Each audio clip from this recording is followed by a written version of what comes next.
Hello there, and welcome to the Sportcat Show, formerly known as the Paranormal Guys.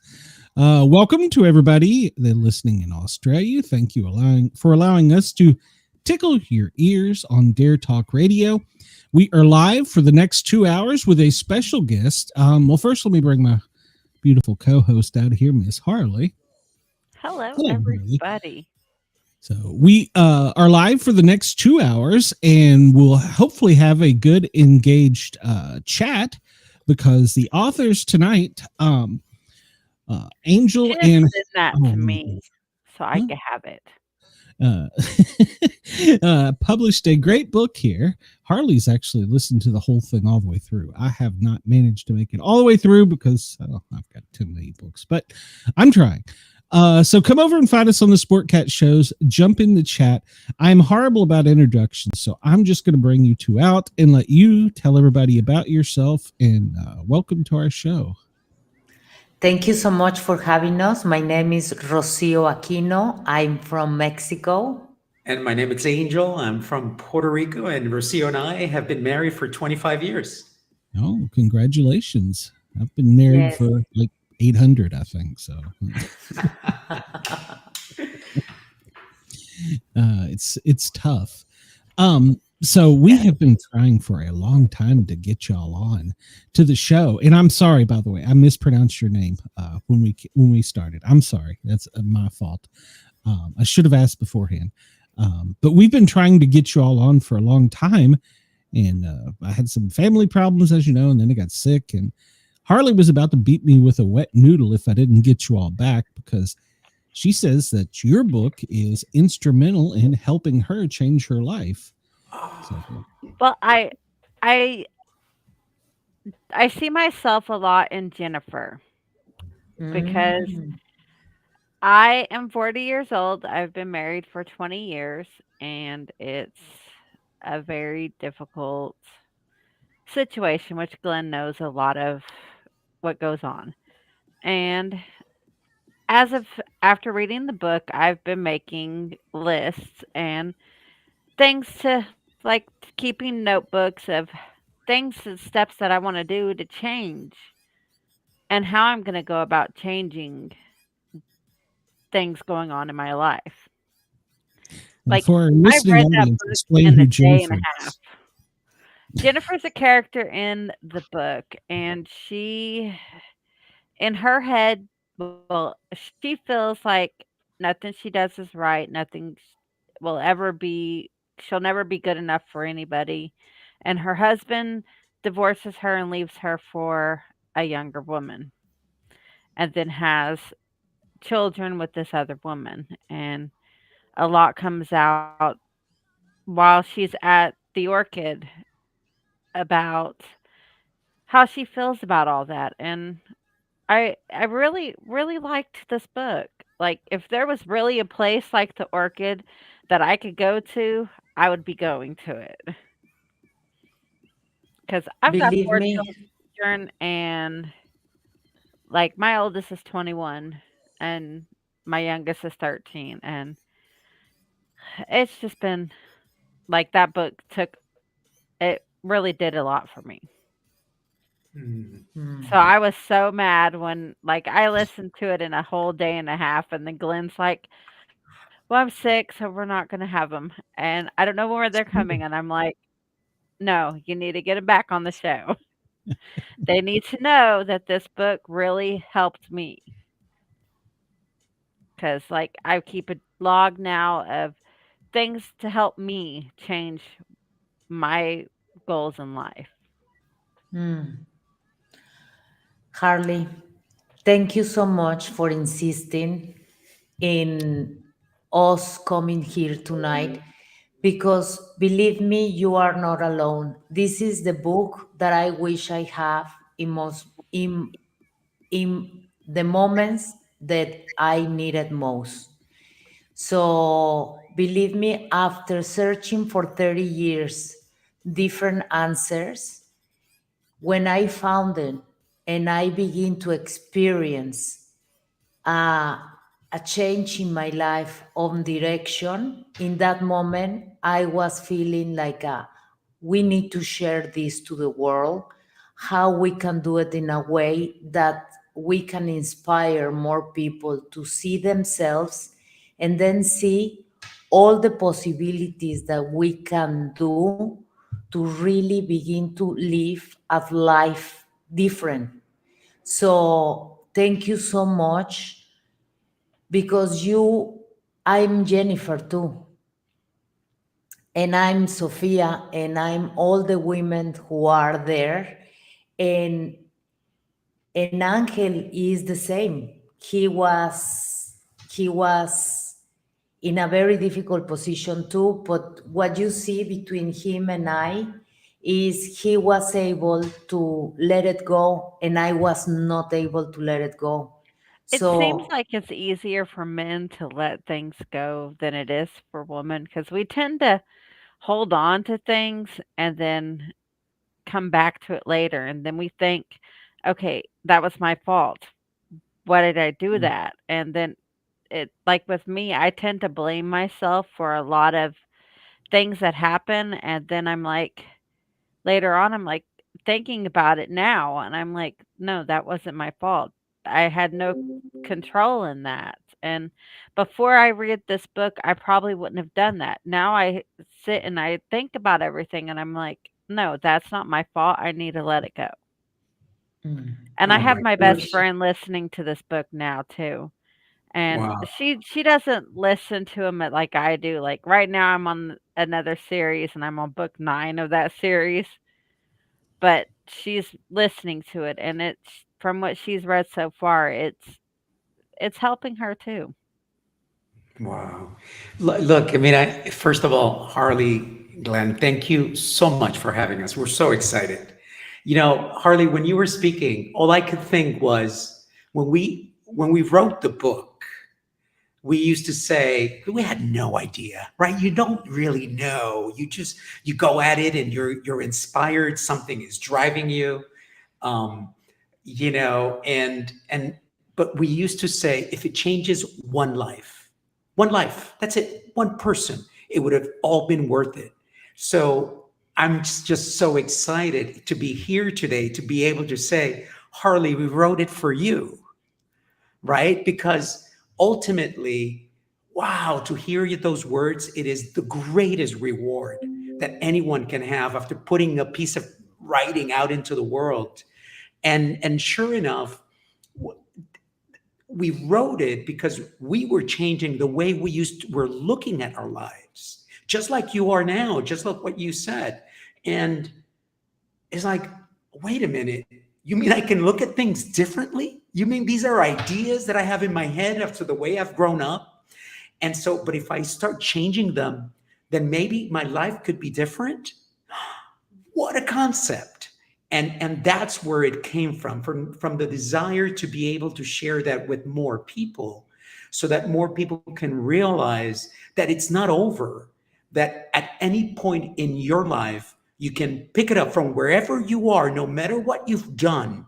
And it doesn't matter if it's ugly, if it's nasty, how many mistakes you've made. You can change, and it's okay to have made those mistakes, and we can move forward and pick it up from there. And that's so exciting. So I'm honored, really, that to be here and to hear your words and to be with the both of you right now. Thank you. Yeah, I was telling Glenn, like, I see myself in a lot of the characters. Like, I grew up in the South in Oklahoma, where, see, I'm Mm. not exactly, I'm not straight, and most of my family know that, but growing up, I wasn't accepted for that. And because my grandmother was Southern Baptist, and that was not accepted. And so that I see myself in that character. And like, I had, I didn't have the throwing up like your other character, but I had the binge eating. And I've had gastric bypass this last, well, almost a year ago. The 18th will be a Mm. year. And I've lost 178 pounds. And Wow. so, Wow. um, Congratulations. so Wow. I still have the tendency where my brain's like, no, I need to eat all this food. And I really don't. So I've had to rewire my brain. And this book has helped with that on that aspect too, because like now I think, okay, is this, does my body need this food, or is it just my brain saying I need this food when I really don't? Am I bored or am I hungry? And Hmm. so that's helped a lot on that aspect too. And like it's made me question a lot of things in my relationship and my relationship with friends and family and everything else around me. Thank you, Chris. It's just made me question a lot. So, and now it's making me rethink, do I need this person in my life? Are they toxic? Do they need to be in my life? And I've cut off a lot of people because they weren't helping benefit my life. They were dragging me down. And I Wow. my sister, I messaged her earlier today and I'm like, if you haven't read this book, The Orchid, you need to really read it because she's big on like inspirational books and stuff, self-help books, and I told her this book will, it's really beneficial and you should really read it. So she's going to be getting it on Kindle today. All right. That's amazing. It's funny. I was thinking too about what you said earlier about how more difficult is for women. I think, it's ingrained in the way we grow up. We don't have boys, we have girls. We have two girls. Well, they're women now, 20 and 17. But, you can observe, right? When a boy falls down the stairs or in the park, what do we say? Get up, keep going. No crying, keep it up, right? And if a girl does it, it's like, oh, baby, come here, mommy, come here to daddy. It's let me pamper you. And so I think those things get built into our psyche, our subconscious. And and that's just one of so many different experiences that drive us to be a certain way. So men get hit and it's like, oh man, like, oh, I'm okay. I'm not, I'm going to keep going because it doesn't hurt, although we're dying, right? But God forbid we admit it. And so I think those are the things that we need to revisit. And I love that you said, I am rewiring, reprogramming my brain because, we do that so often. We download it for our phones. Our cars sometimes these days require some download of some new software. And yet we think that as human beings, we can go on the rest of our lives and not rewire ourselves again. And I love that you're doing it. You're such a great example for anyone who's listening that it's possible, that it's not late. My mom is doing it at 74. It's really is possible. I did it. For first time I was nice to me at 50. Yeah. And now that I see my girls being nicer to them, it's like that's why we need to pass this information to everyone there. For more people to begin to understand that doesn't matter what happened 5 seconds ago, is what we can do from now on. But if you have tools, you can really change the trajectory of where you are doing in the relationship with anyone. Believe me, Harley, Glenn, I was still working until yesterday the feeling of abandonment that I have in my life. So the challenge are for everyone. Everyone has different challenge, but if you know the tools and you know how to use it, because in the novel what the characters do is they inspire you to do a different point of view.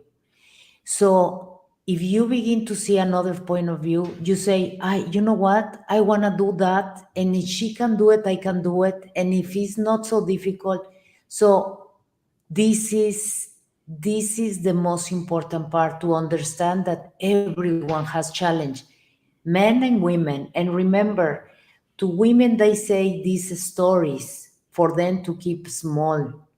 But the man has another stories to keep them be aggressive. Really, it's like a, you cannot cry, you cannot say anything, you cannot relate.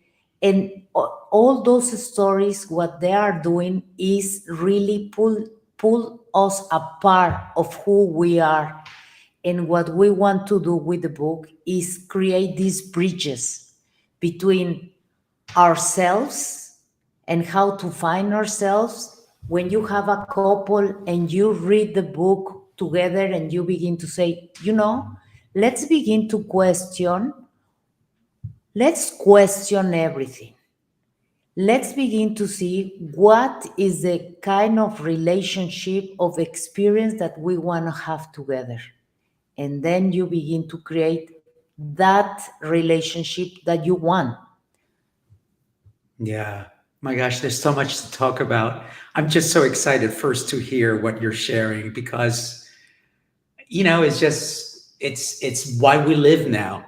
It's to be able to touch someone else's life.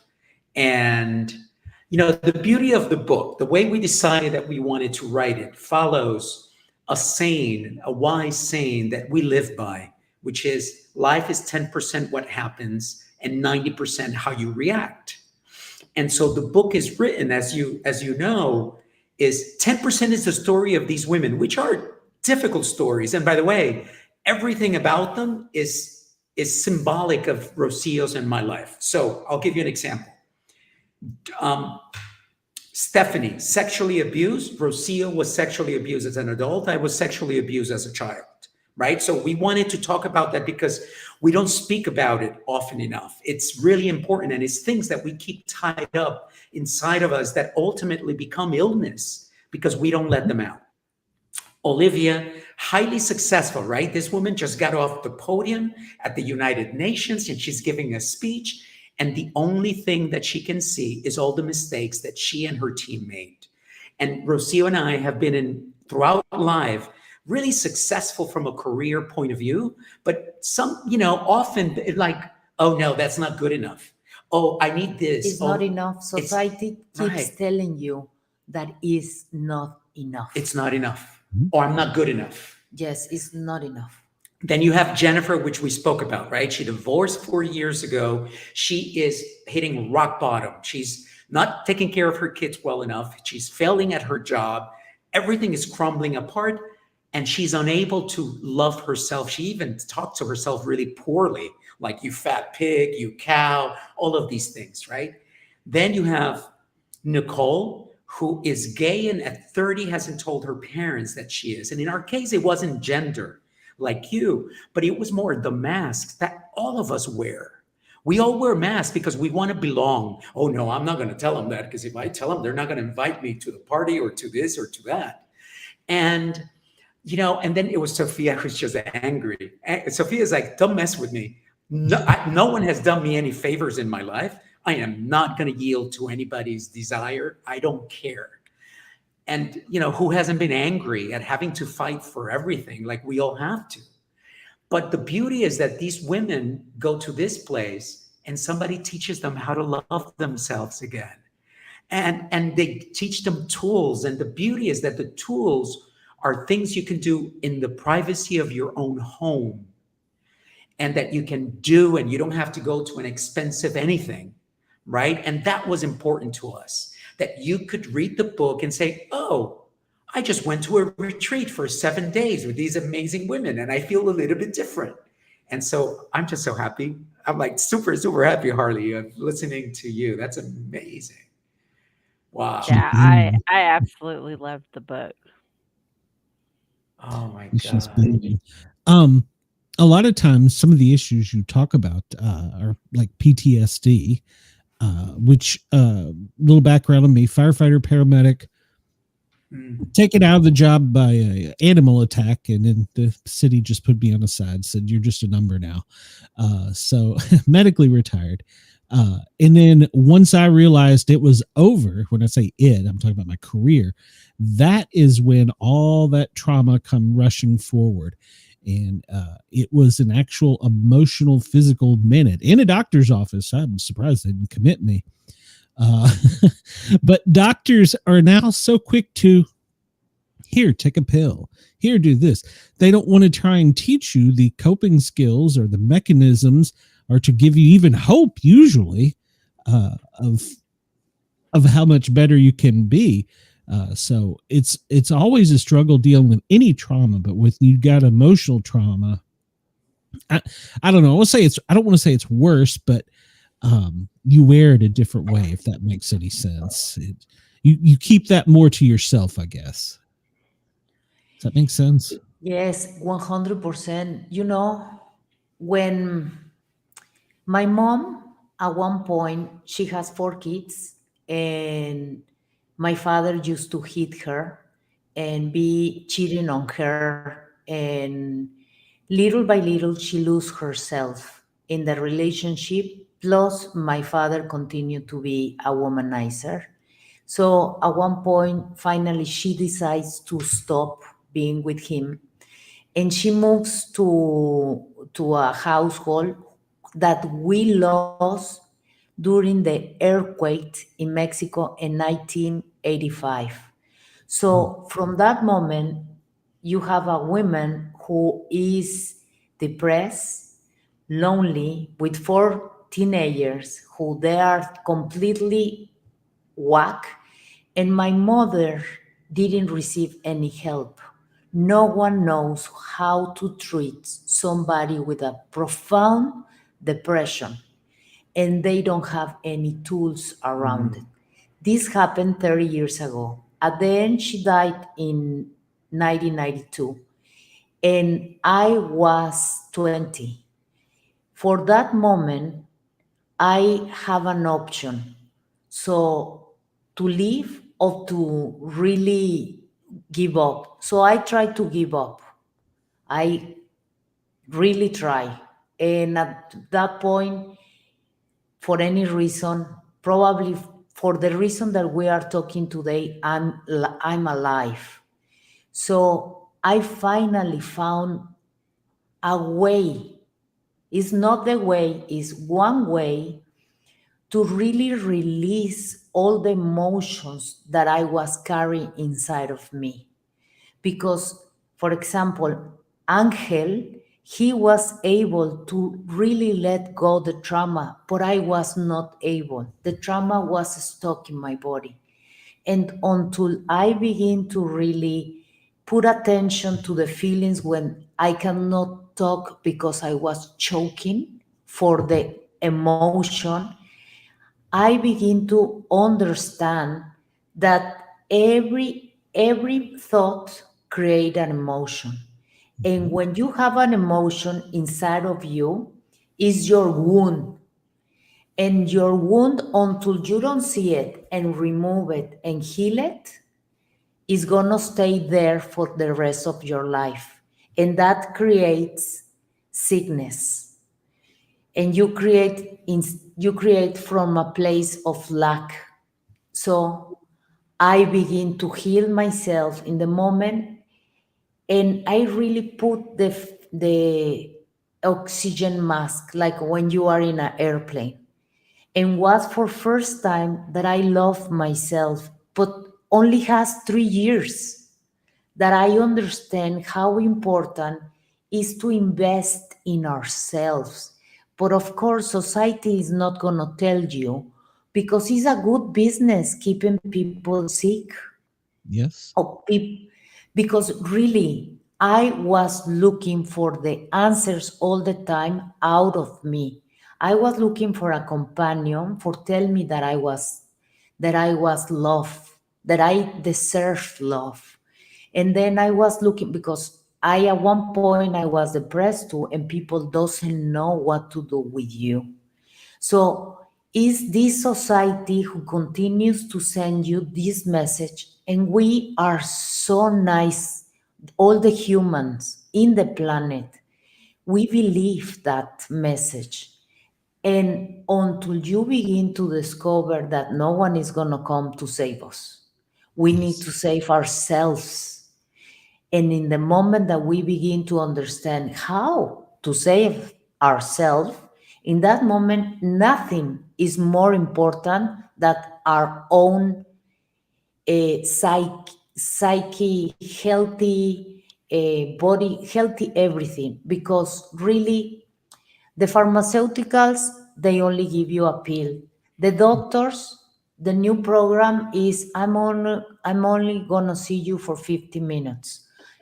And is all these things that are for profit, but not really for the benefit of the human. Really, we want to do the book because at one point we were able to do the course, the master, read 200 books to experience the healing, go to different persons, but every person charge you a lot of money. Correct.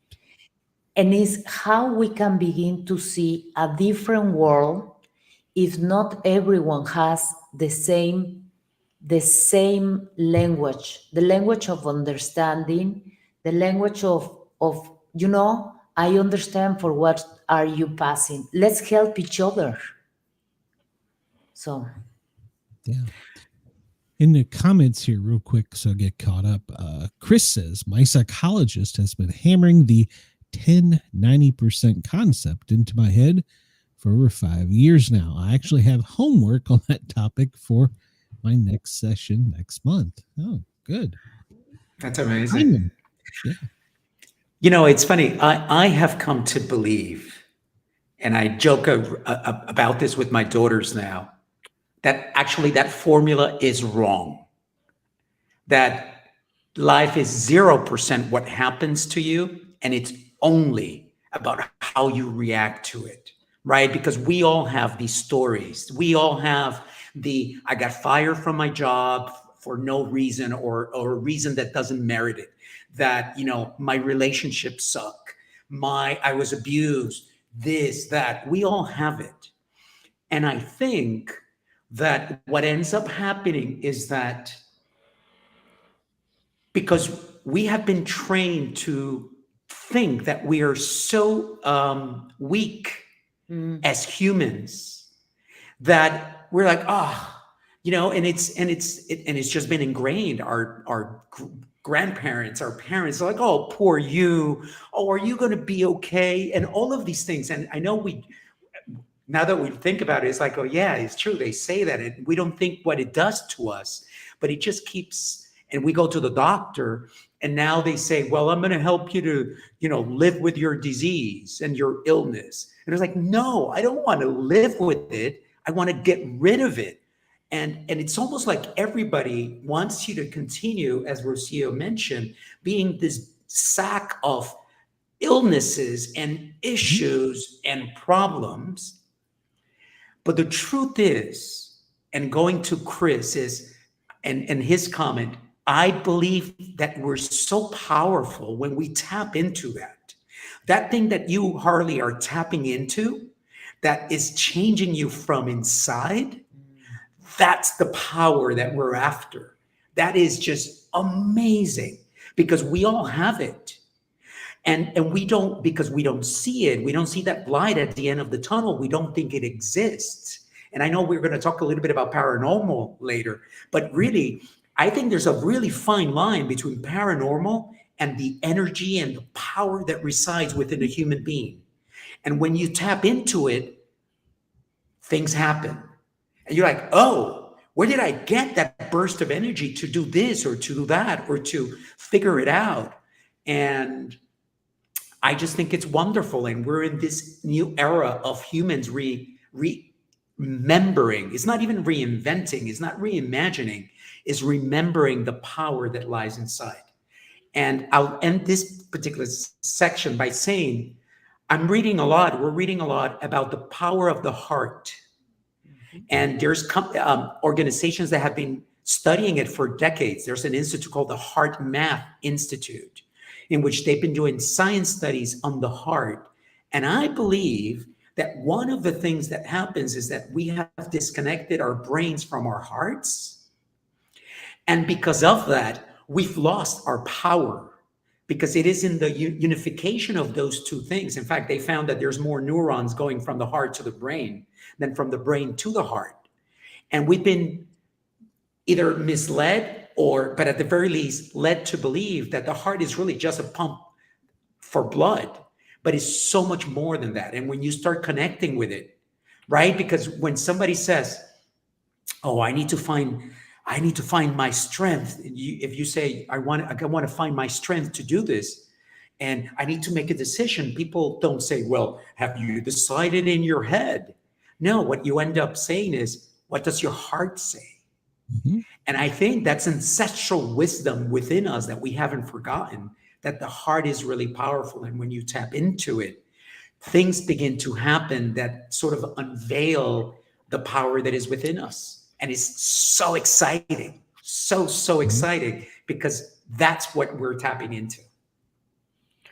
And people around me have noticed, like, I've got more confidence here lately, and like I before this, I did not see the change in me. Like, I couldn't see, I was still seeing the heavy me, and now I'm starting to see the change that everybody else sees, but I did not see it until now. And now I'm starting to see it, and people around me are seeing the confidence there, and like it, they really see the big difference in me. And how Amazing. do you feel about it? Amazing. What do you like most of it? I like the fact that this may sound kind of, but before, okay, so as a female, when I was bigger, I was moved at by guys and girls and everybody. Now I actually notice when people are looking at me in a positive way, and I never noticed that before.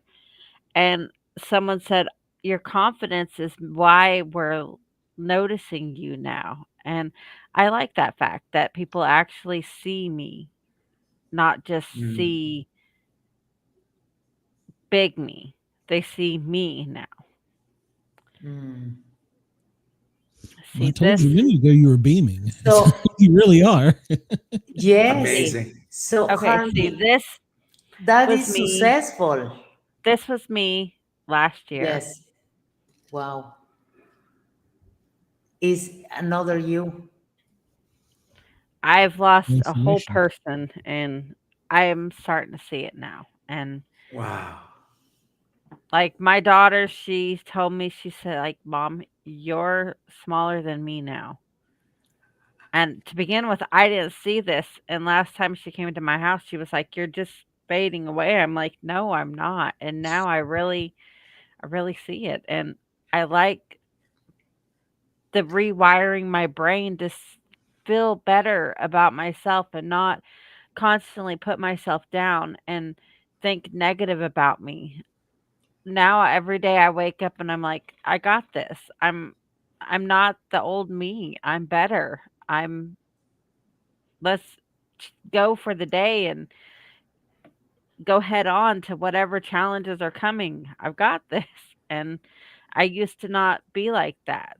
I used to, when I was at work and a negative situation happened, it used to really bother me. Now doesn't bother me as much. I mean, it does still because everybody has where negative situations at work. It bothers them, but I don't let it get to me as bad as it used to. Now I'm like, you know, tomorrow will be better. Wow. You Sure. know, it's funny. I love what you, Bravo. yeah, no, congratulations. Incredible. I love what you said, and it's important for everyone who's listening. This that we are talking about, and certainly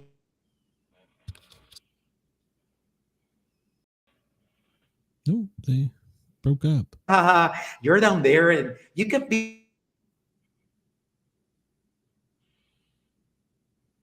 tools that you can use on a daily basis because you will go on your knees once in a while. You will encounter that person who says an unkind word and hurts you a little bit.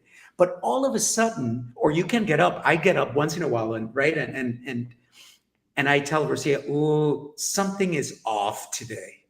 I'm angry or I'm heavy." Like I can put it now, I can kind of segment it and put it in a corner and say, I don't know what you are, but you are not me. That feeling that I am feeling is not who I am. I've seen who I am. I've seen me happy and I've experienced me happy enough times now to know that that feeling is not who I am.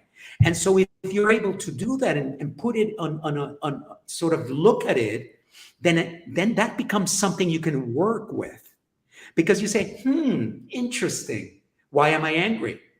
Oh, whatever it is, right? Because we all have different reasons. But all of a sudden, you now are able to confront it. You're able to, whatever. And normally, 9 out of 10 times, you give it love. And what I mean by love is, oh, you'll be okay. It's okay to feel angry about the fact that you didn't get the raise at work. Or it's okay to feel angry about, whatever, or sad about this or that. But don't give it all your energy. Don't be there for 3 months. Give it some time, maybe even put a time limit on it, right? Okay, you have until 6 p.m. today to be sad. And even and start having those conversations with yourself and things begin to change because you start to take control of your emotions, control of all these things that people say, oh, nothing can be controlled. I don't think that anymore. I think Well, we're really see, powerful. with me, see, I walk to and from work. That's my time to decompress.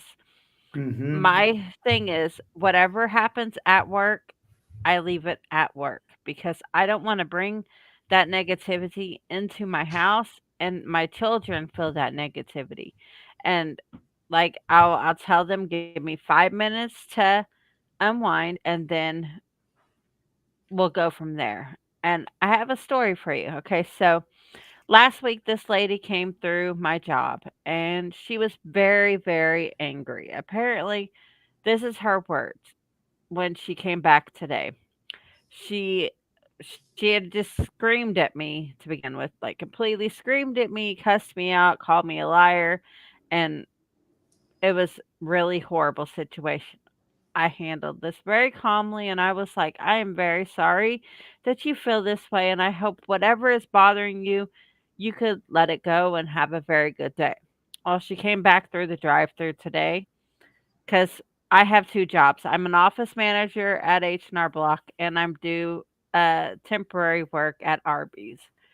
So she came back through today and she was like, the other day when you told me that you hope whatever I had going wrong, I'd let it go and have a very good day, that really made my day. And I was going through a very lot of that time and she was crying to me and she was like, I really appreciate those kind words from you. And she was like, I don't know what made you say those kind words to me. I was like, well, I've read a book here lately and it's changed me. And I was like, it made me rethink how I talk to people because I never know what they're going through and what I say could impact them. If I say something horrible to them and they're having a horrible day, it could impact them negatively and then it could come back badly. I've never been the type to say negative things, but this she said that it really helped her, and because of this book, it makes me question how I talk to people. I'm not like I've never been very rude. I've never been a rude person, but when people yelled at me, I did kind of get snappy and I did kind of get rude back. But It that's happens. human nature right there. Yeah, But of now course. I think about it. I think about what I say before I say it to people because of the fact that I never know what they're going through. And she told me that that day that she came through, her husband died. Oh gosh. And Oh my God. not that day, but a couple days before that. And with him passing, she got evicted from her apartment because she lost Oh his my income. And she was trying to move in with her friend. And she said, me telling her that, hopefully, me saying what I said to her really made her day better. And she was like, she's never had anybody tell her that they hope things get better for them and that the way that I talked to her and didn't God. react to her for being so rude. I was like, well, I've learned how to rethink things and how to not be so rude to people. Well, I've never been rude, but not to snap at people because I don't know what they're going through. I don't know what's causing them to act this way. And she was very appreciative of Oh my how God. I talked to her. And she was bawling. And like my manager was standing there and she was listening to the lady bawl to me because she came in the front counter and asked for the lady with the red and black hair. And I to begin with, I'm like, um, She's not here. kind of not really wanting to go up there because I don't want to know she's going to yell at me Yes, again. of Oh my And course. she God. was like, "No, no, it's nothing negative," and she's just bawling, and my manager's like, "What's is there a problem?" And she's like, "No, no, I just wanna tell you that she's a really Hmm. good employee. This lady really helped me through a really hard day, and she didn't even know she was helping me." And so that this Oh book my really has helped me think about how I Well, talk to people. and I want you two to know she hasn't even told me any of this. So, and we Oh talk my daily. God.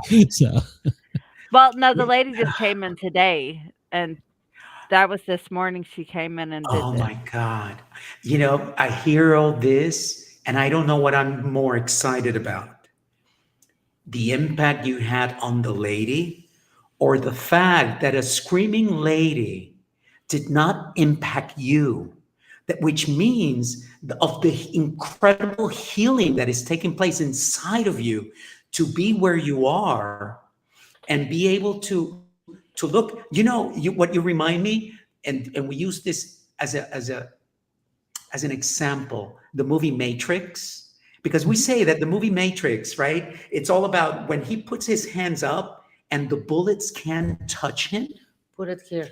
The bullets can't touch him because he is more powerful than the bullets, than the Matrix. That's what you did. You put your Mhm. energy up and you didn't let unkind words, anger reach you. And not only that, you were able to turn it around and impact somebody's life. Because imagine what could have happened if you had snapped on that lady. Maybe she goes and, I don't know, has an accident because she gets so angry. It doesn't matter, right? It didn't happen. Congratulations, and really amazing for the lady. But Harley, go like this and like take a victory lap Yes. I mean, because that's incredible. and it's the book has really helped me because I have a very difficult boss. Very, very difficult. Like she's been transferred to 4 different locations because of how difficult she is. This is her 4th store she's been at. They can't keep employees because of her. And like it going to work, I when I'd see her car before the reading this, I would just dread going in there. Now I'm like, you know, she's going to be how she's going to be, and there's nothing I can do to help it. And I'm just going to let her do her thing, and I'm going to do mine and not let her mood affect me, because how she acts is not going to make me angry or bring me down. Like my supervisor, his supervisor comes through and does secret shops, and we have this annoying little thing we have to say. And I'm the only person who he actually enjoys to hear it from now. And like he wants to have me record the greeting for them to have that as what people hear, because I'm so pleasant from what the reviews say here lately. And people are noticing I'm very pleasant and they like that. And even Wow. on our Google reviews, there was one that they saw 3 days ago where they were saying how the drive-through girl is very pleasant. Well, I'm the only person on drive-through, so they've noticed that I'm more pleasant. And well, I've never been unpleasant, but I don't get down as easy, because Oh my I God. used to get really, like, I'd come to work and I'd see her and I'd be like, "Oh, this day is gonna be very long." And now I'm like, Harley, "You know what? I hope you have a good day. Let's just make this the day." Harley, do you feel the power of being you? Yes, I'm excited to go back to my job, that because I work at H&R Block with the, like, I'm the office manager, and I work with a bunch of little old ladies, and I love my little old ladies to death. I've worked with these little old ladies for, this is my 4th or 5th year with them. It's the same woman, and I'm excited to go back and spread positivity to them, because I have one. She's a cranky little old lady. She really is, and I love her to death, but she's cranky. But she's very popular with our clientele. They love her even though she's very cranky. Like, it makes me wanna buy each of them a copy of this book as their welcome back gift and say, "You know what? Each of you get to read this book. That's your task." We can do a book club, We'll be happy to. a, Exactly. a book club together. And at one point, I'm going to bring, I'm friends with the authors. We can bring them together. And that excuse can help everyone to understand that at the end, if they have anything they're carrying them, they can really see and transform. This is Harley, Sportcat. This is the real alchemy. It's the alchemy of our own emotions, of Yeah. our own ideas. And when you begin to do this alchemy and begin to see your power little by little and begin to use it, nothing can stop you. Yeah. So congratulations again. Incredible. Really is, yes. Glenn, what are you thinking of all this? Because you were saying, this is the first I hear of some of this. Yeah, it's the first here, and I told y'all she really is beaming. She smiles a lot more. She's not going to tell you I had to coax her on tonight. She was having a bad day, and I'm like, "Look, you need this. This is what you need tonight. Listen to me. Just listen to what I'm saying," because I knew how important it was to her. And I want to circle back to something that you said, something they taught us in the fire academy. You may be pinned down in a burning building by yourself, all alone. You've got very little air left. You don't know which way is out. There's no one coming to save you. You have to save yourself. Yes. Don't give up. And that's one of the things in the fire academy. Beth, Mrs. Sportcat, says they made me invincible, but they teach you. You don't ever give up, no matter what. Don't ever give up. And I mean, down to your dying breath, literally. And so that was one of the most powerful things that we've been taught. And by you saying that, it enforces it, gives it more power. And back to your point, words do have meaning, because like she was just kind. And of course, as a paramedic, they train us in this, some of the psychological stuff, but and we just kind of bounce it off. But some days it's not easy, but you don't know what kind of bad day they're having, so you have to use your power of your words, especially like in an emergency. If you show up like me, you're in that position of power where you're the voice of authority, and you're like, oh geez, if I say something stupid here we go. So you have to think about that stuff. But I'm sorry, I got off on a tangent, but that really was a lot when she said that no one's coming to save you. It's so true in almost any situation in life. You've got to save yourself, and you have the energy to do it yourself. You may not realize it, but tap in there, dig in, the gut, the heart, whatever it is, pull it out. Let's get through this together. So yeah. Yeah, that connection. Go ahead, please. No, I was just gonna say, she really Harley, she really was having a bad day. And I told her, I said, no, you're gonna do this.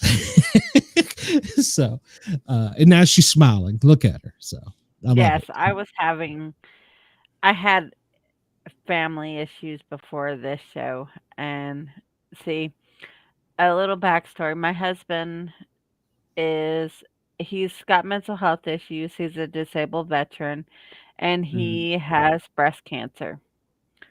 So his mental health issues doesn't always make him the very pleasant person to be around, because he's bipolar and he flips moods and yells a lot. And so it was a bad day for him. So it became a bad day for me. Of course. And so I was like, I don't know if this is going to be a good day. And then he's like, no, you need to. You need this today. And so things are better now.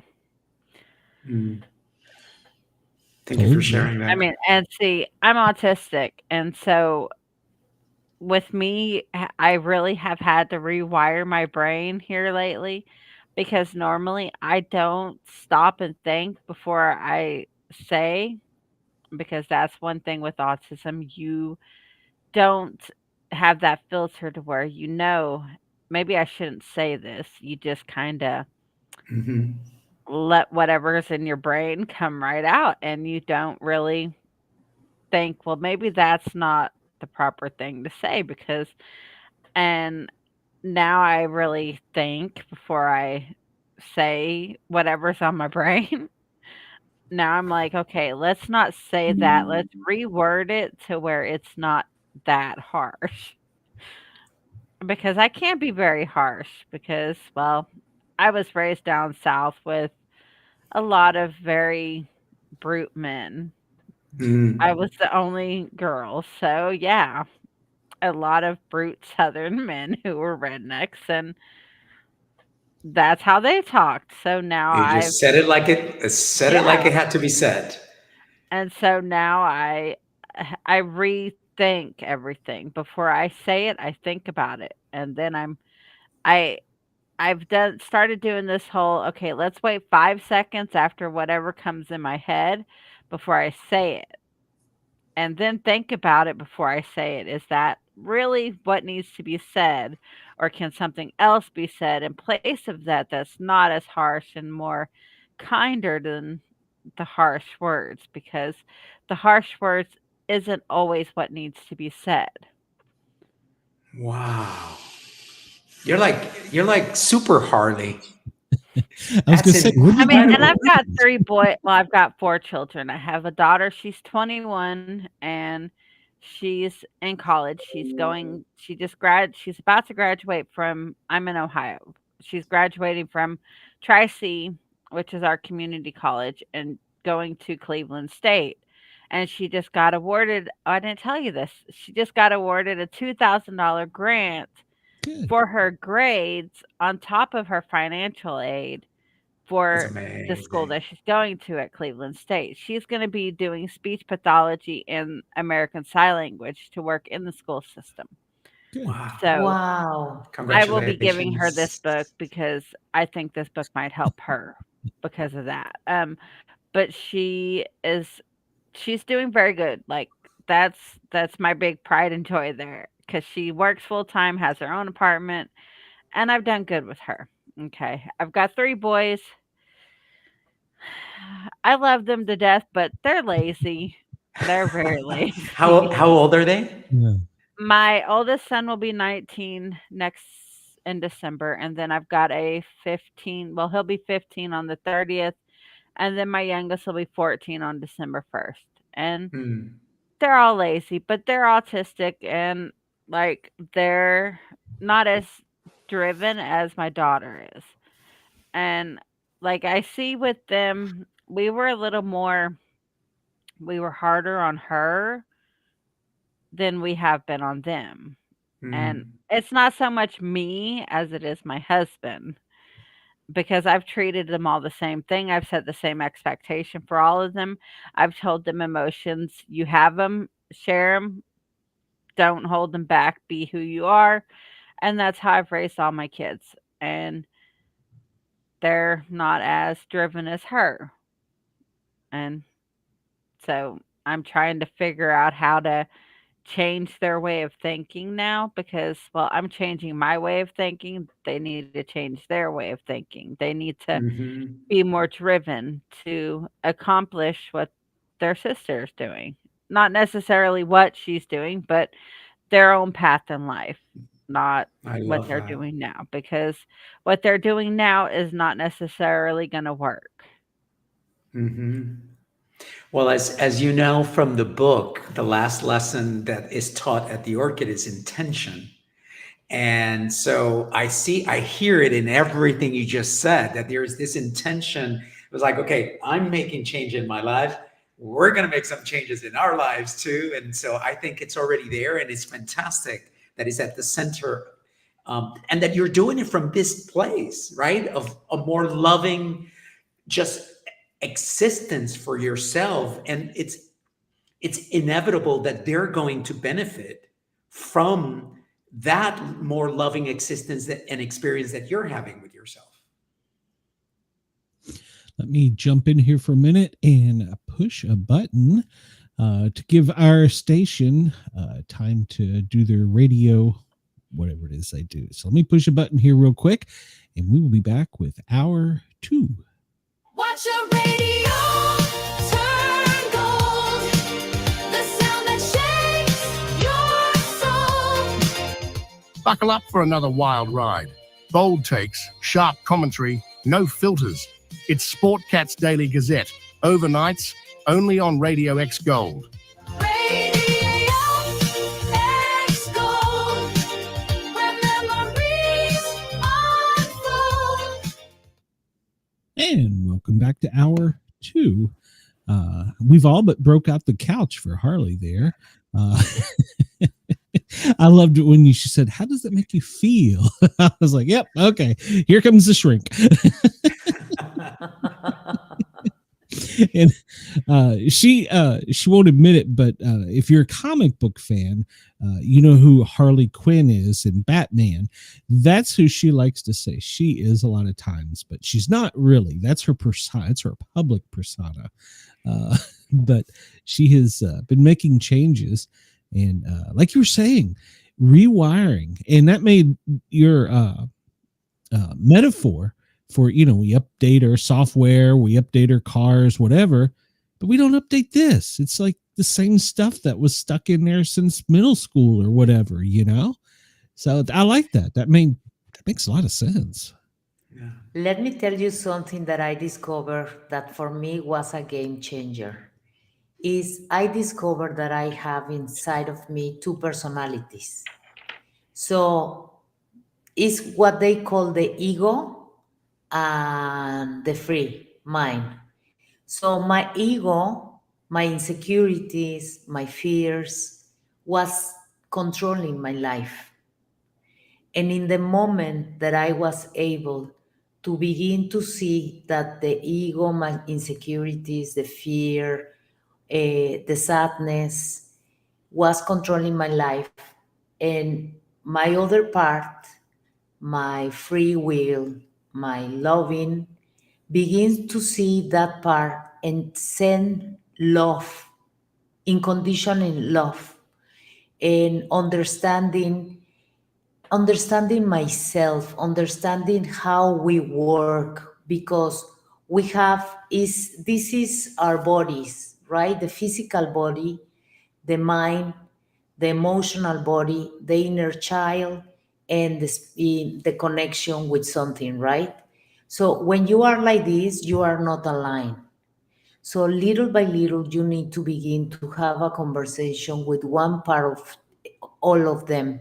So I finally was able to really align my think, my talk, my feelings, my actions, and this part who is free, joy, and at one point creates for a place of understanding and for abundance, begins to see when this part want to take over, and it's like a no, I'm gonna take those 2 minutes to really see you, understand that you are really going through that energy, but that energy is not really me. So I've been sending this love, and the difference that has been doing in my life is incredible. For example, this one is more free, and this one is more insecure. So at the end, what I want to say, I'm like Harley, this like the Harley Quinn who has two personalities. The personality of very insecure, very victim, because I love to play in the victim. But at one point I understand that the victim doesn't gonna take anywhere. So I begin to play the powerful Rocio, the free, and now that I able to see this different, the freedom that I experience is incredible. Believe me, I was never going to be able to have a conversation in a podcast in English because it's my second language, you see, and to try to explain all this, and then to say in front of everyone that I tried to kill myself, that I was abused, sexually abused, that they abused me physically, verbally, and well, you begin to understand that, that happened, but that doesn't define me. And in the moment that you can do that and let go the story of the I'm not my mother, so I don't need to live the life of my mother.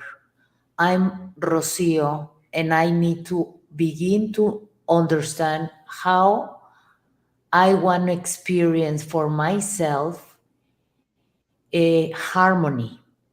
Because what I discover is I feel better when this part who was out of harmony, when I put it there and then I send the love, I found that place that is only mine, and is that quiet where I have fun with myself, is what I wish more people can be in that place after having traumatic experience, and really this the ego or that personality that is broken and shattered can feel safe being with the other person, my other me, to send them love, then this has been a game changer. And really, when I was able to create that place in me, that place in me is incredible. Yes. That is incredible. And you said it didn't happen until you were 50. Is that correct? Until I was 50. And I would have never believed you were 50, but okay. I'll take your word for it. 53. I feel like the old man in the room. So I guess my question is, if somebody's listening right now and they can't call in or join the chat or whatever, and they're feeling like this is it, this is they're done, their day is done, they're gonna self-inflict harm, uh Mm. what powerful words could you have for them? Because one thing I have learned through this medium is we, through the voice, even because we go out more places audio than we do video, um, we have power with our words. And We do. what would you say to a person that was down in that spot and it's like, this I'm never going to get out of this? I will, right now, for example, something that helped me to break the spell of victimhood in that moment was, you know, I'm gonna have a good moment right now. I don't know what is gonna be tomorrow. I don't know what is gonna happen in 5 seconds. But right now, I'm choosing to breathe and to stay and to really begin to see what is the good thing that is happening in my life. Begin to focus all my attention of where is the good part here. And remember that guy who wrote A Man's Search for Meaning, who was in the concentration camp, Viktor Frankl.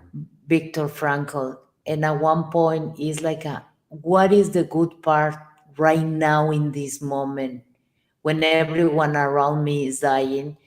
And is the sun that is really touching my skin. So gratitude is a superpower.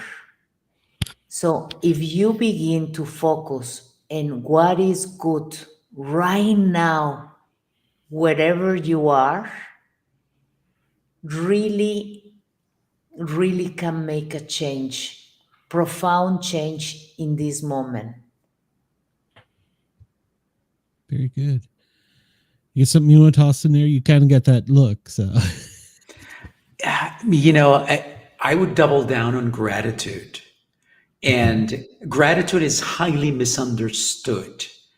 And we think that giving thanks is all there is, right? And we've been conditioned to that. But there's something that happens when you experience it, when you really start to allow yourself to enter into the energy of gratitude. And it's got to be different for everybody, but it could be your cat, it could be your dog, it could be your children, it could be whatever it is. I don't know, a drink, water, juice, whatever. Hot, warm, hot coffee in the morning, whatever it is, find something to be grateful for. In fact, we have an exercise.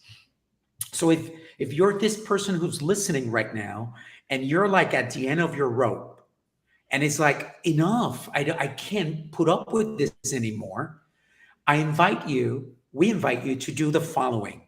Literally sit down somewhere, breathe, take a few deep breaths, because a lot gets fixed by putting more oxygen into our bodies and into our brain. So let's just start by, yes. And you begin to connect the brain with the heart, and you put your two fingers, yes, and on in your your heart, heart. on your heart, and start saying, I am grateful for.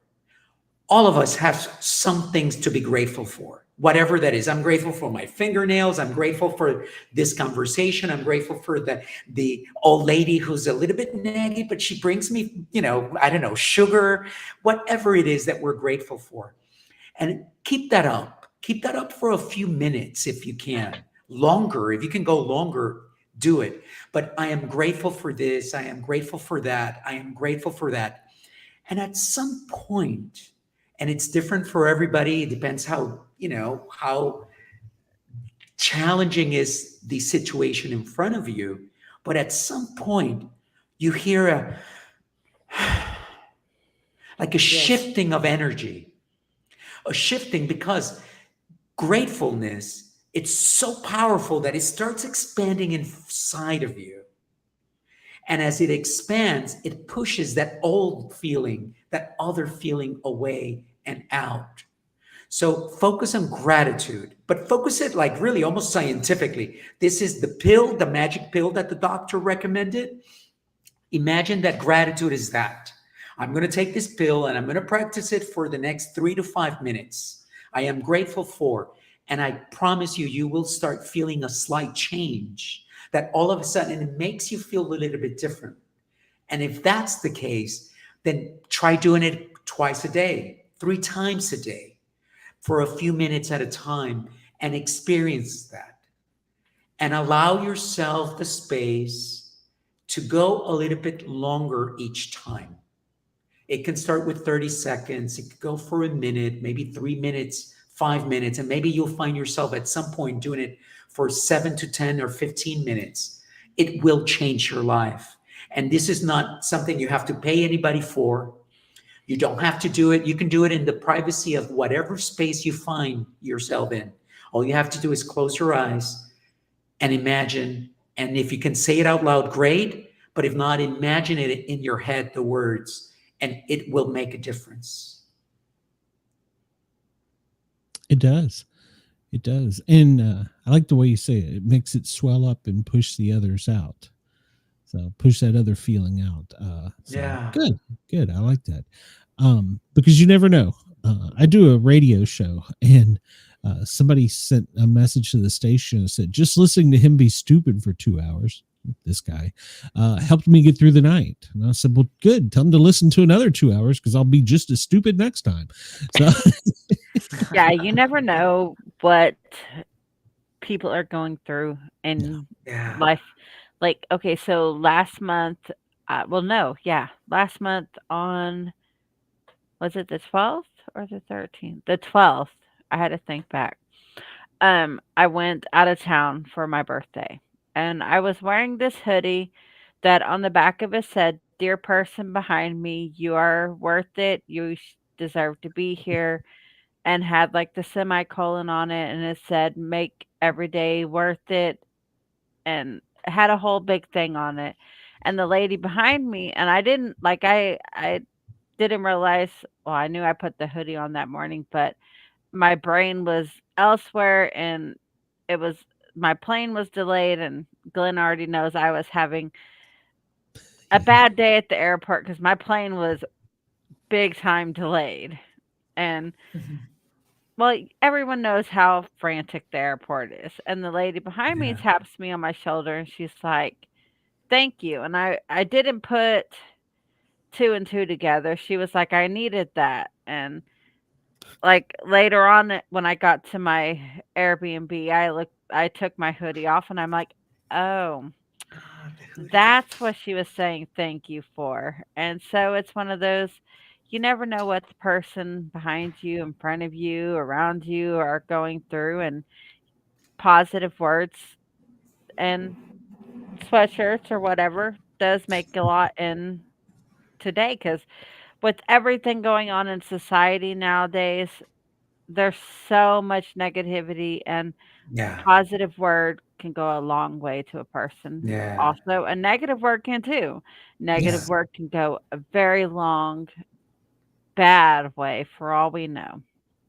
Because, like, You, after rethinking my brain, retraining my brain to think, I always think now, is this negative word that's in my head going to make this person have a really bad day? Wow. Is it going to make them go and pass that negativity onto somebody else? Because it's a string of events. One negative word could make 4 or 5 different negative things happen, because Right. I say this synergy. negative thing to this person and this person, you never know what it's going to lead to, because for all we know, by the end of that negative string, it's going to lead to somebody doing something horrible. That's right. Yeah. Yeah. So There's if we energy say to that. positive It's things, improving. it could lead to positive impacts and change somebody's day down that line. Like I was always told growing up, a smile could go a long way. And it, as an adult, I see that. Like I've seen negative people, like people come through and they be very angry, and I'll smile at them and be positive. And here lately, I've noticed more their mood changes right then and Yeah. there. And people need that. They really do. Yeah. And with today's society and with all the struggles and hardship, it changes a lot. Yes. Like me, okay, we're on fixed income, and yesterday was Veterans Day.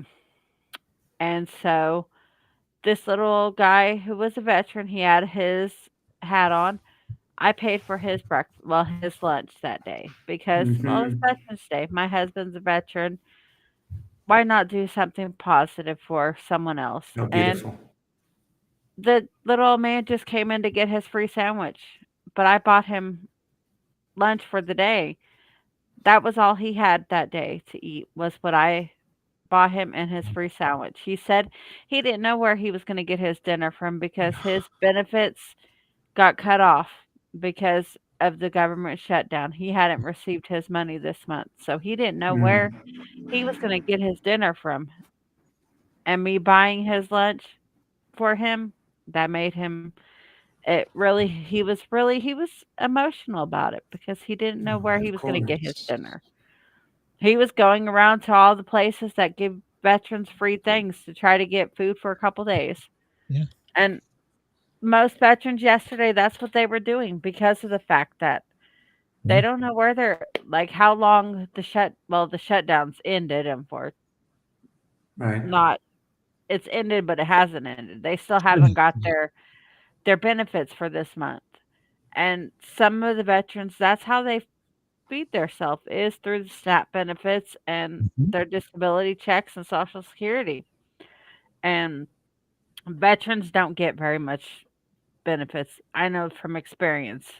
They Right. don't really get much, and the Social Security, they don't get much either. So after they paid their bills, the SNAP benefits is how they survive, and that really helped him. Hopefully And that's he, all so ended about one 15 caught minutes ago. So, one positive thing helped one person feel positive about themselves that day. Harley, I'm amazed of the amount of people that you are touching. Yes.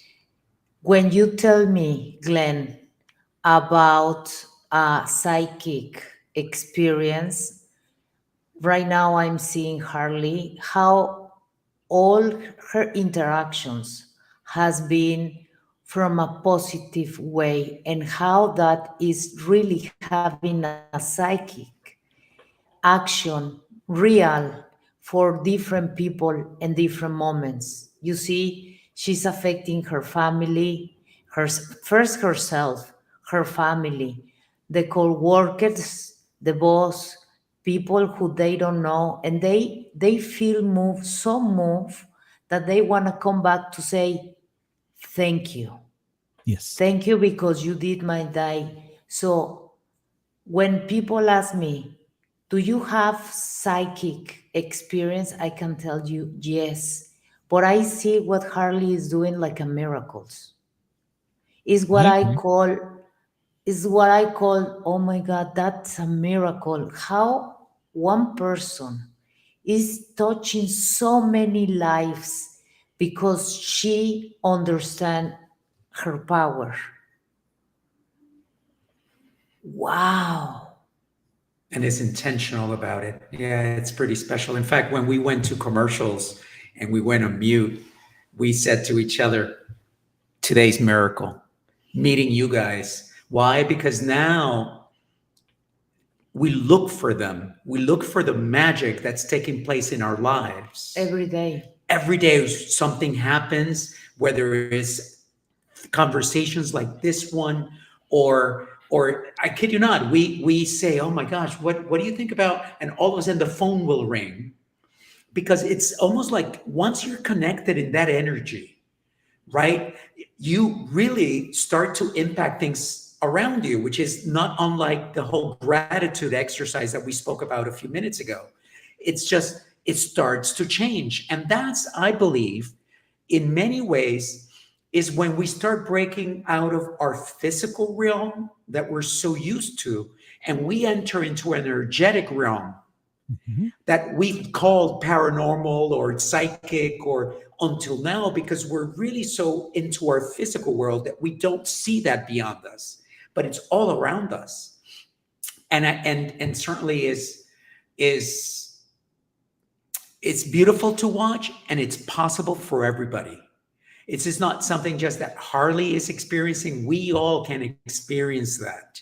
And Glenn, when you are doing your jokes, yes, and people are listening to you and they laugh and it's like a help me to go lighter.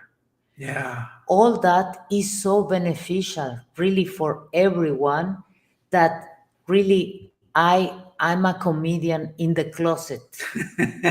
I want to go out one day, but really is because through laugh more people can heal, and it's less laugh together of the stupidity and all the suffering that we are carrying every day, to really laugh about how serious we take life and how serious, and all this is so intense. Like, no, let's chill, let's have fun, let's enjoy this ride, this journey, because it's tiny. Life is very short, so let's have fun together. So I love that we can laugh together. yeah. You only have one life to live, Mhm. so live it to the fullest. That's Live it right. to the fullest. I got when I was a brand new, I was an EMT at the time. They used to make us go in for psychological evaluations every few months. I don't know, to make sure we were okay. You're not okay if you're in emergency services. It's true. Right. You're just not.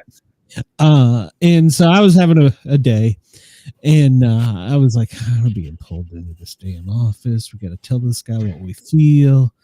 And he says, so you're pretty new. I said, yeah. He says, well, tell me about your job. And I said, well, that's pretty simple. I said, we intermingle in people's nightmares daily for fun. Yeah, that got me a week off.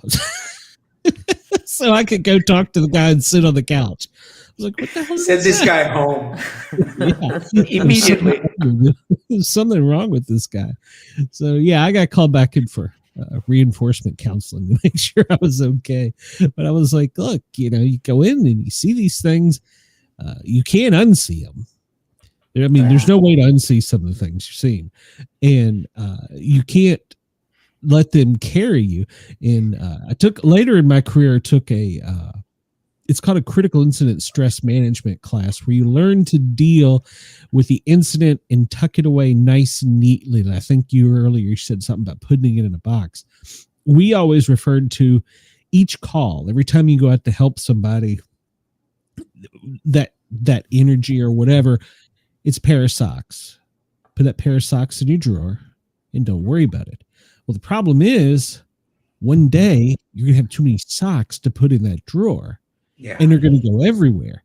So that's when you have to take the time and unpack and unravel everything, rather than wait till that acute time. Like you were saying earlier, we're the guy, nothing affects us, blah, blah, blah. That was me. Unpack it and take care of yourself, take care of the issues, and try and move on. And don't give that sock energy. But it's hard, especially in emergency services, because you see so much stuff. So it's hard, and you do have to time to tuck it away. One thing you were talking about earlier, talking about emotional brings physical. I didn't notice this while I was on duty. We do 24 hours on and 48 hours off. For 24 How long were hours, you in duty? How long were you in duty for? 24 hours. Yeah. No, but how many years? How many years? Oh God, 30 some years. Wow. A lifetime. So I would notice I come, and we used to, she was talking about this earlier, when you walk home, we used to always try and say, drive home, but leave everything behind. And a lot of us picked up the habit of wherever we worked was an hour away. So we could decompress before we get there and decompress on the way home. And I never noticed this until after it was all done with. Besides for the physical exhaustion the first day, because some days you're up for 24 hours, the sickness. And your body is pushing it out, whether it's the dreams, the diarrhea, upset stomach, irritability. Your body is pushing out everything it absorbed. And then the next 24 hours, you're trying to rest so you can do it all again. I never noticed that pattern until it stopped. And I was actually telling my wife about that the other day. I said, I'm not as sick as I used to be. Because, I don't have that. I mean, there's still negative energy around, but I don't have that acute negative energy around. And I still process things, the dreams, but so I never noticed that, but you're right. The brain will rewire and try and get it out in an illness, a manifestation. You're absolutely right about that. So sorry. It's the I rambled. subconscious. It's the subconscious what brings the things that we don't know. And one of the ways is dreams, and another ones are here and we don't know. So they're gonna come up when maybe you are walking next to a lake. They come when you don't have idea. I used And to get like really bad migraines because I used to let everything bother me. That's true. And mm, Glenn knows up until here recently, I would be in bed for days with migraines because I would let everything get to me. Mm-hmm. Here in the last month, since the beginning of October, I haven't had a single migraine. Wow. Did you just notice that? Yeah, I just now noticed that because Wow. since the beginning of October, I have not had a single migraine. There you go. Not at all. And I Oh, just wow. now noticed that. I'm like, I used to have migraines bad all the Did you time. do the Harley? Oh my gosh, Harley. Yeah, let me just say something first. Wow, again. We had a friend of ours who had a kidney transplant. We were having this conversation. She actually helped us with the book. She's a poet, and she helped us with the Spanish version of it, blah, blah, blah. And after a while, she just in a conversation like this one, we weren't in a podcast, but just a conversation, she goes, "Oh my gosh." We're like, "What?" "I haven't gone to the doctor in a year." And she attributed it to the changes that had taken place in her lifestyle, in her experience, reading the book and saying, and the whole point is that when you start to address it and those things bubble up and you find a way for them to exit, they no longer create the pressure in your life that led to the other stuff.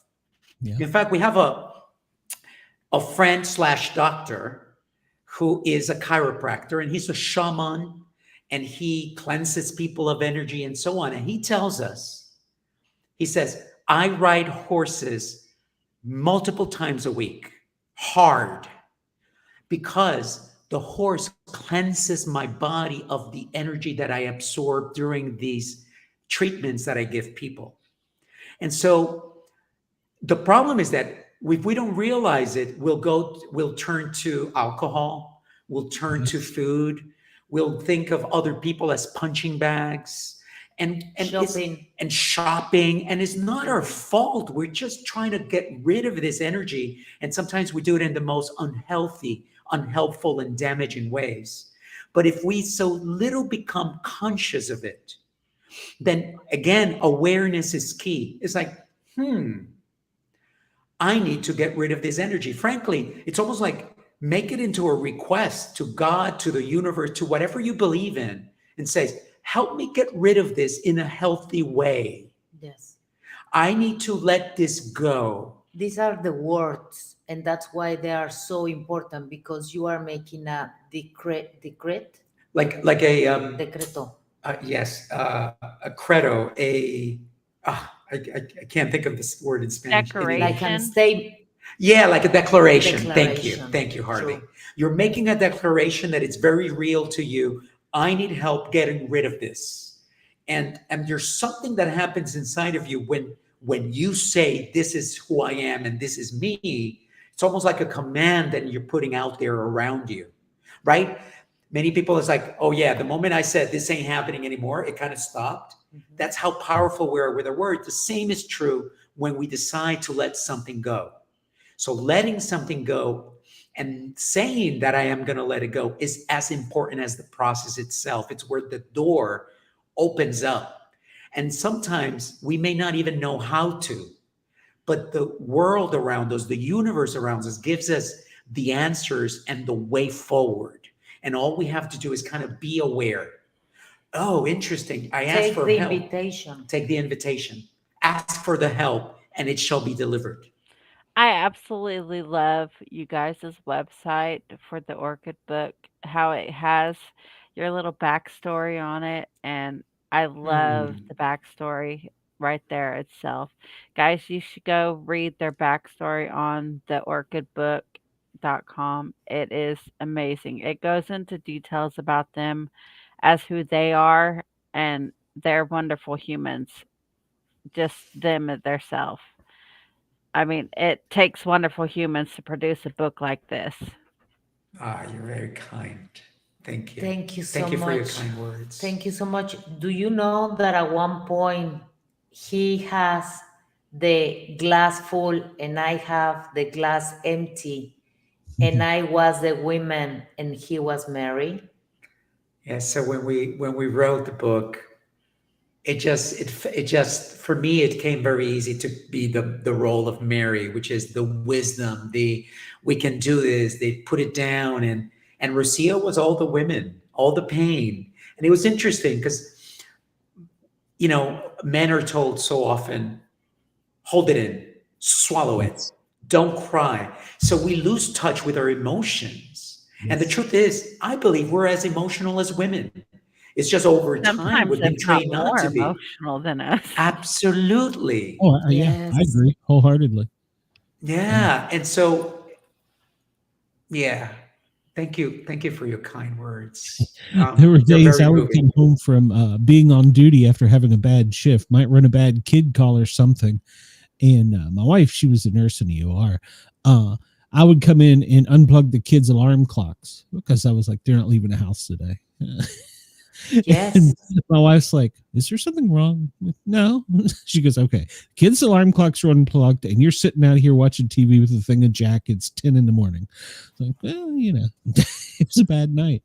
So she's like, okay, we got to talk. And yeah, you're right. We do get more emotional, I think. I Yeah. really believe that. So, okay. And imagine if you are telling the men don't to be emotional or don't to be fragile.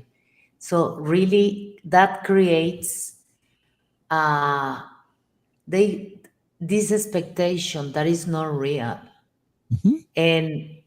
And really that's why we need these bridges to really create understanding between peers and to really break with the cycle of poverty, of the cycle of sadness, or any cycle that you want to break. We need to break it. And if you do it with more people begin to understand your language, how you say it, what do you mean, and they begin to understand themselves. And you understand that it's not your responsibility, the well-being, but you can help them. Yeah. Absolutely. All right, I'm going to change this up a little bit. Yes. Because we want to talk about some paranormal. So, Yes.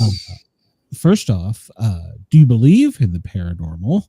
And then secondly, have you had any experiences, whether it's with a ghost, saw the Loch Ness monster, Bigfoot, anything like that? This is the fun part. This is what you enjoy most, right? No, Well, because it's super fun. I love, believe me, when I was in Mexico, I was asking people, did you saw the chupacabras? It's like a tell me the truth. And people, of course, they don't say it. But at one point, let me tell you, at one point I was, you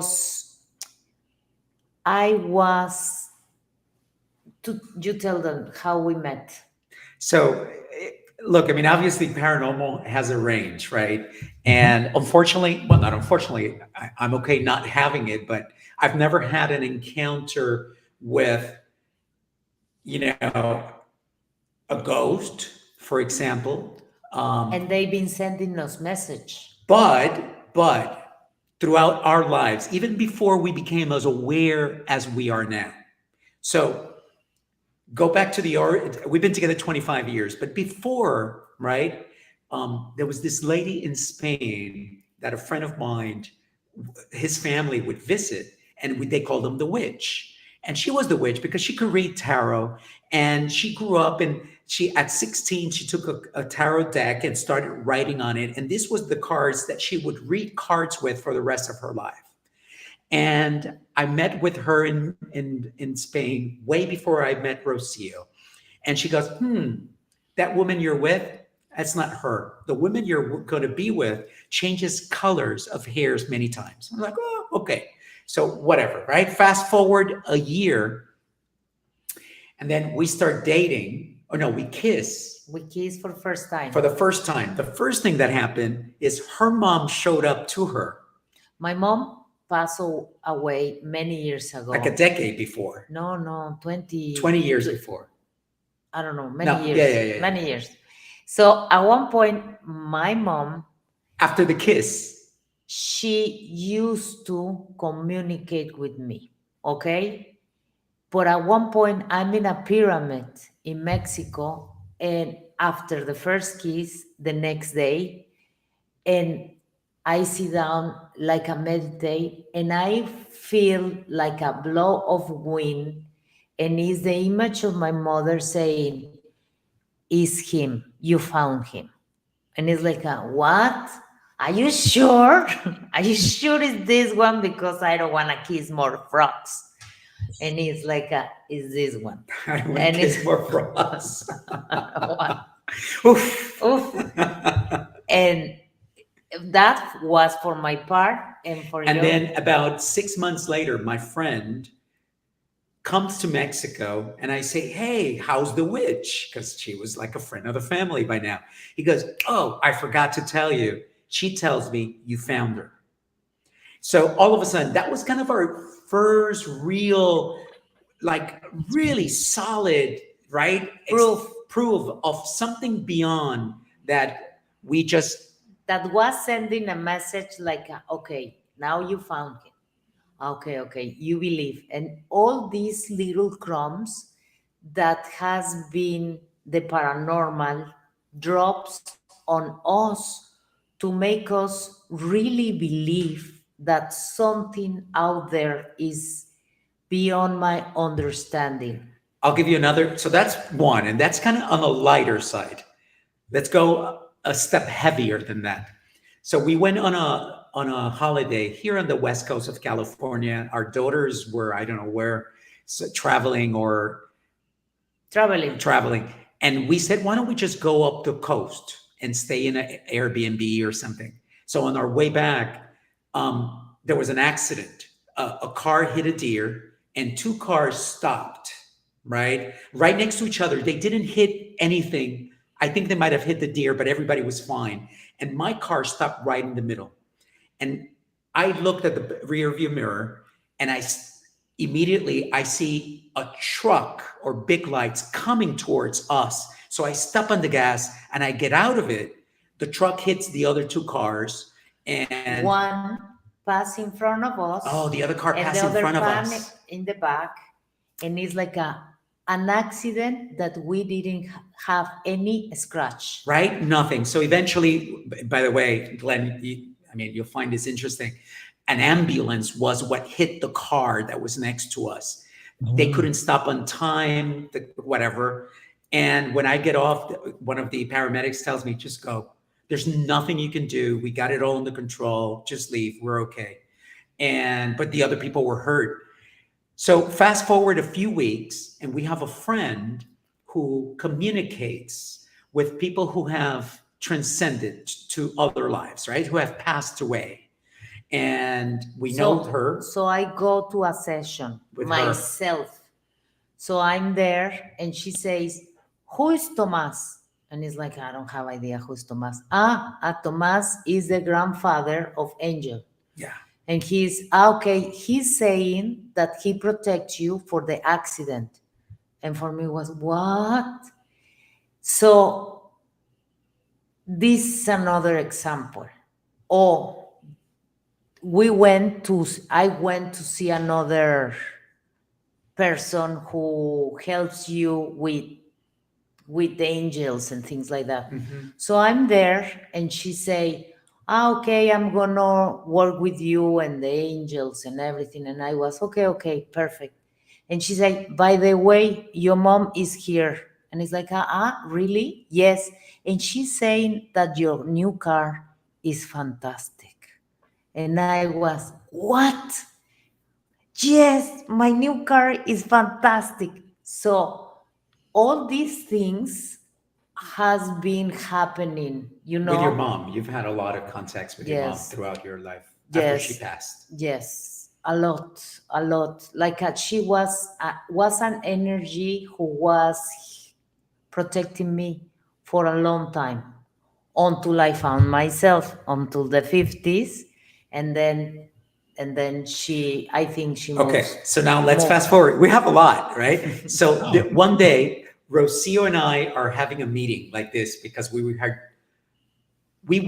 were starting to work on the book, and she's sitting in front of me. I'm at this desk, and all of a sudden she goes on her stomach, like a deep pain that she felt in her stomach.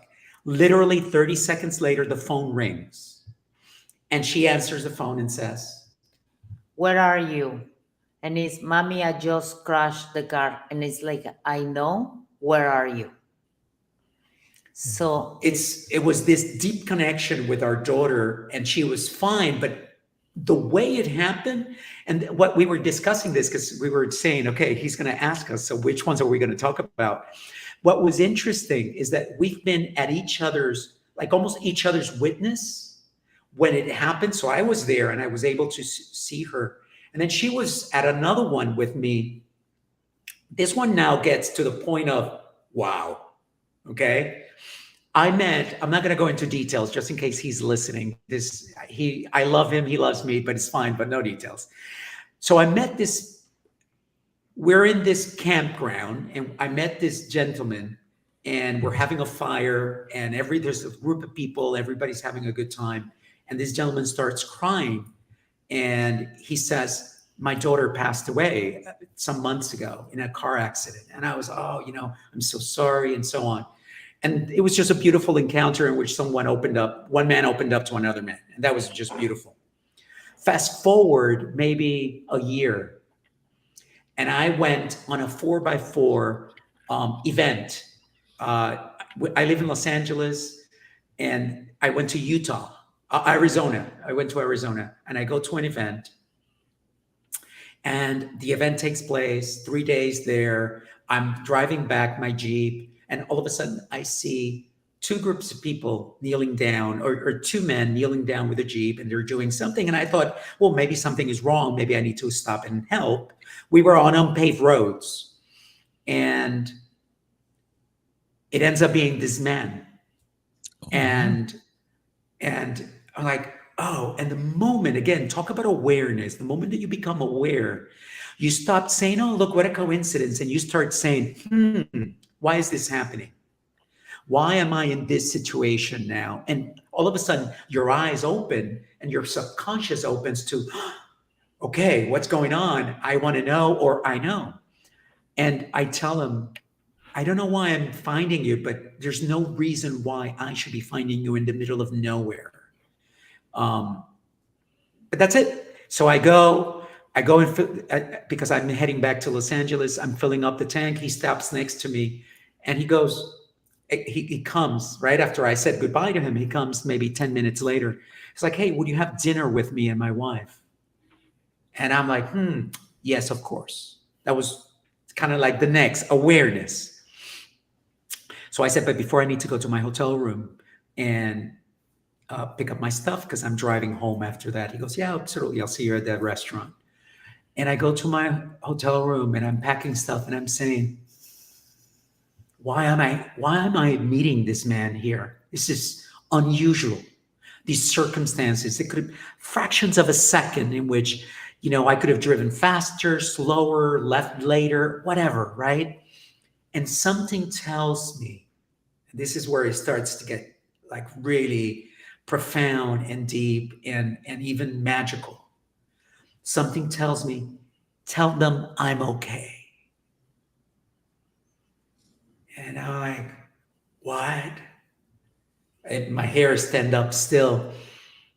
And I don't know whether I'm having a conversation with myself or if all this is happening in my head. I don't know. I don't remember. And I said, oh no, I'm not going to tell two parents who experienced the death of their child that their child is okay. I need more proof than that. And what comes to my head is a doll, a Barbie, in fact. Again, at that moment, you dismiss it, you don't think about it, You doubt. you doubt, Yes. and then you move on, right? Fast forward, pack up, go. I'm at the restaurant now. I have no idea how to start that conversation. There is no way you're prepared to start, right? And all of a sudden, I give my birth date, and they go, oh, the next date, the following day of your birthday was our daughter's birthday. And I saw that as the door to say, now that you mention it, I kept asking myself, I looked at them both, and to him especially, I said, remember I told you, there's some reason for me to be here. And so I asked, and the only thought that came was to tell you the following. But then before that, and by now we were already deep into the writing of the book, I remember me justifying the messenger, if you will, the reason why I would be worthy of such a message. And I said, I want you to know that I take this so absolutely serious and I don't take it lightly. I've been doing so much work on myself over the past few years. I can't think of another reason why I am bringing this, but I kid you not, I've been trying to be like a good human being and cleansing and blah, blah, blah. And I said, I feel like the message I need to tell you is from your daughter. And the message is, I'm okay. Tell my parents that I'm okay. And of course, I'm by now tearing. And I see these people in front of me with their eyes open and looking at each other. And I said, and then go on and said, but I felt like I needed to ask for proof. Validation, yeah. For validation. And so I asked, but the only thing that came back was a doll. And then they start bawling. And they say, doll was her nickname. Wow. And then we all start crying deeply and profoundly at the table. And then there were hugs. And so do I believe? Oh my gosh, I believe.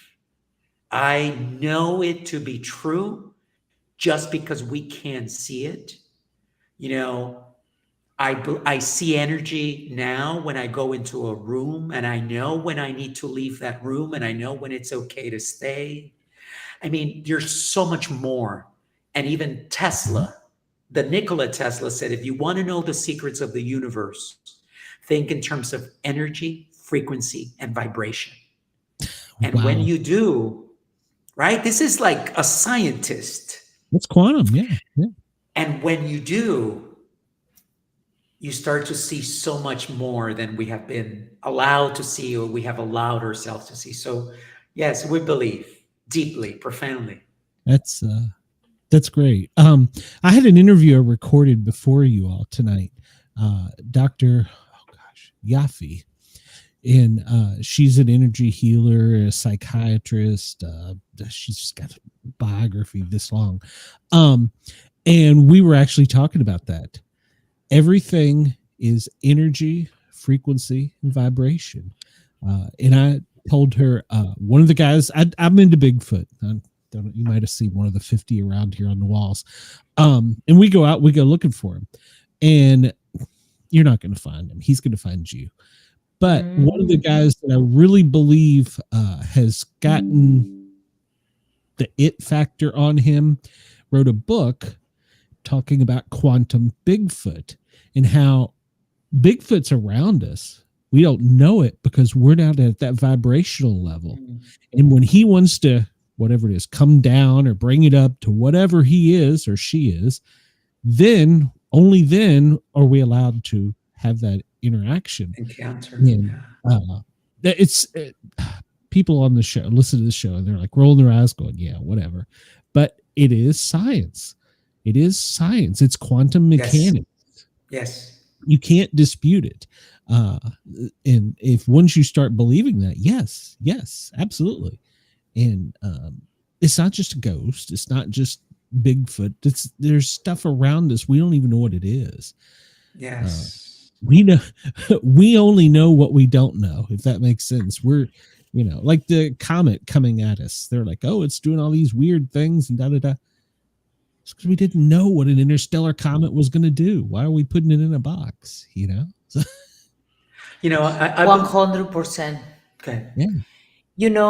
What I discovered, and now I love me understanding that I grew up in my country and my culture, and what they teach me was tiny compared to after traveling 65 countries, going all over the place, knowing more. Now I know that I'm not only that grain.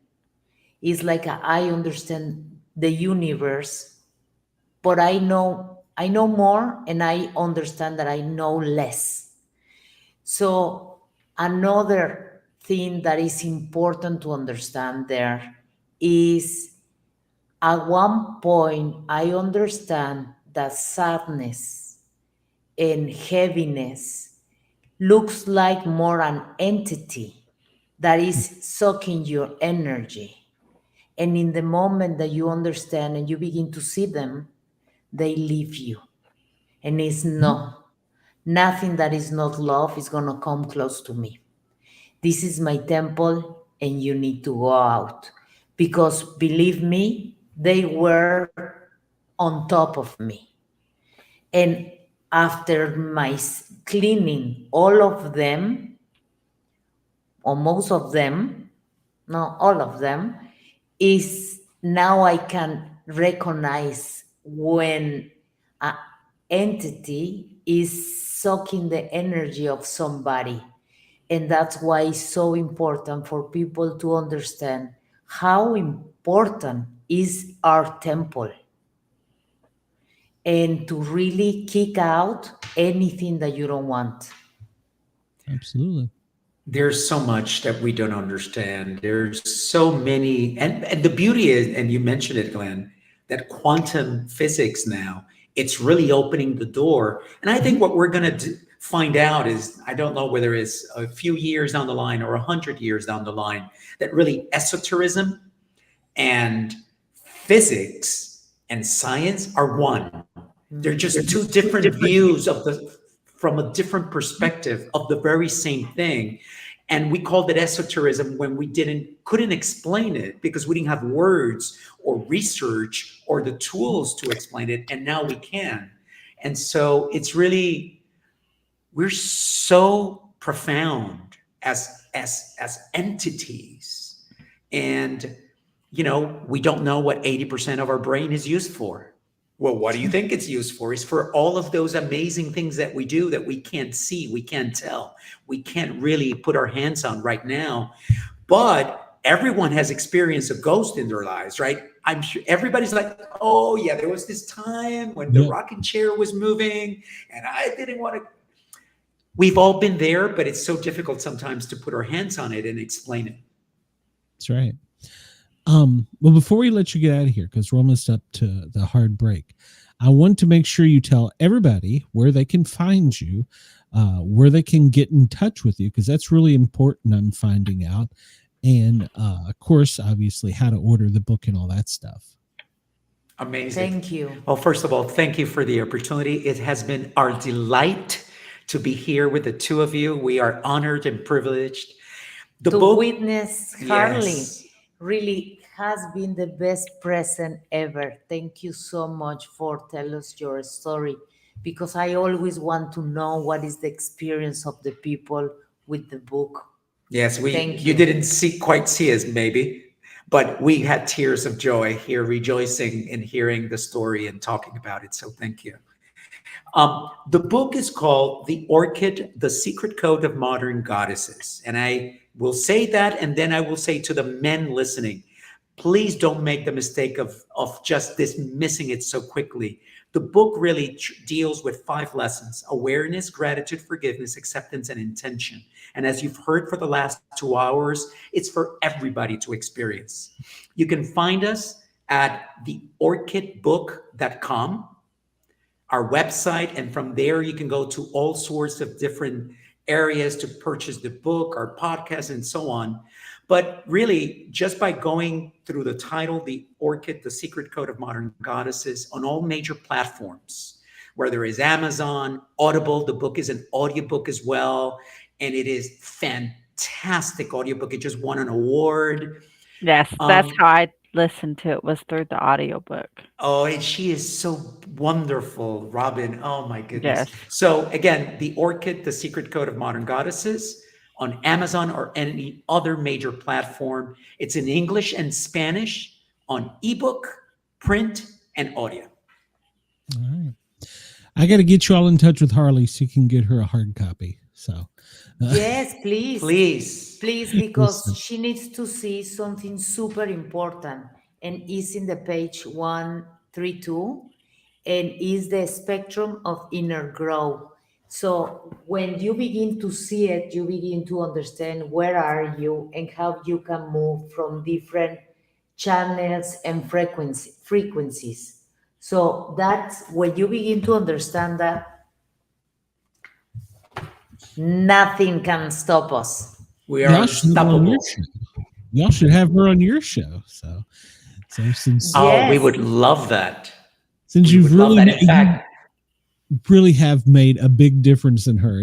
And I'm not just saying that. She's a different person. So but yes, Wow. I'll get you Let guys me do and gals this. in touch. So thank you for coming on. Oh, by the Thank way, are you you. planning on doing a second book by any chance? we have a title. We know what it's about. It came through dreams. But we wanted to give proper space and time for the first book to go wide, because there's so much in it. So we're probably going to do maybe another year Okay. with this one before we go. So it'll be a while. But yes, we already know what Okay, it's going to be good. about. Well, we're gonna have you back then. It's settled. We're gonna have you back. Amazing. Yeah, Amazing. y'all Because I welcome will anytime. definitely read it. Yeah, and I'll put you all in touch so that maybe she can come over in your show and tell some more people how great Thank you you. are. So That'll I be appreciate amazing. your Thank all's time, especially giving us 2 hours. Thank you. It's a lot of love and energy. We really do appreciate it. So Can you believe it People went are so brought into quickly? your life for a reason, Didn't and it? I'm glad Yeah. you guys were. Yeah. I told Thank her you, it was Harley. gonna be a good time. All right. You all have a great evening. And we will talk to you soon. And Chris says, I insist they come back, or I will be angry. We don't We want to love you, lose one of our Chris. loyal followers. So we love Chris. But Yes, yeah, thank you. thank you so much for coming on. And hopefully Chris will get the book too. So everybody have a Yes, great check night. it out, Chris. It is a really good book. I'm Thank gonna you. let them go real quick, and then we're gonna wrap up with the radio station. Good night. I appreciate it. I told you it was gonna be a great show. Just didn't listen to me. So, and yes, you have made. I can tell a huge difference in you. So you are beaming. So don't let anybody steal your energy. All right. So we're up against a hard break here. Harley, you got anywhere you're gonna be? No. Okay, well, I will be live on the Thin Line Rock Station, www, the Thin Line Rock Station, tomorrow from noon till 2 Eastern, spinning some records, playing some tunes, and then immediately following that, I will be back doing Sportcat's Daily Gazette. So I expect to see you all. Come over and find the Sportcat shows. Hit that thumbs up, that like button. Just come over and show us some love. And this is going to be a weird outro because the computer or the studio is messing with it. So it's gonna be a weird outro. We'll play the song and then we'll come back and BS some more after we get rid of the radio. So. Live radio. Of course you will.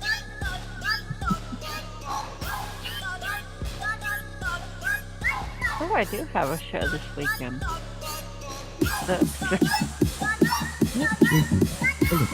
Hold your horses. We'll get there.